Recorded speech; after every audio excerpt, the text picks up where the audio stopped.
दोस्तों आप लोग देख रहे हैं प्रो बाइंस 1 मिलियन। तो फिर से एक बार स्वागत है प्रो बाइंस 1 मिलियन में। तो जी हाँ दोस्तों, आप सबके बीच में अपनी हिट मशीन खेसारी लाल यादव का बहुत ज़बरदस्त हेलो गाइस गाना रिलीज हो चुका है। बम्पर तरीक़ा से इस गाने पे रिस्पांस मिल रहा है और ट्रेंडिंग में 5 नंबर पे पहुंच चुका है आप सबके बीच में, आप लोग देख सकते हैं। और अपनी हिट मशीन खेसारी लाल यादव का खेसारी म्यूजिक वर्ल्ड पे इस गाने को रिलीज़ किया गया है।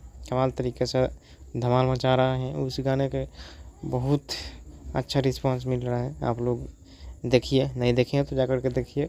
बहुत ज़बरदस्त भोजपुरी इंडस्ट्री का कॉमेडी सॉन्ग है जो कि अपने हिट मशीन खेसारी लाल यादव का राइटर अखिलेश कश्यप जी का हाथ से लिखा हुआ गाना है।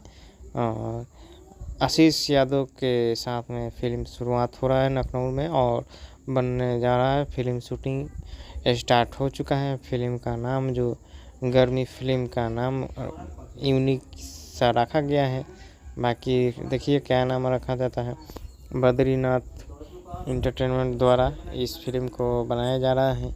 बहुत कमाल का दीपक कुमार जी इसको प्रोड्यूस कर रहे हैं। अभिषेक स्मार्ट इसको डायरेक्ट कर रहे हैं। जहाँ तक हमें लग रहा है कि अच्छा से बेहतर फिल्म बनना चाहिए। जी हाँ दोस्तों, बाकी अगले वीडियो मिलेंगे। जब तक जय हिंद जय भोजपुरी।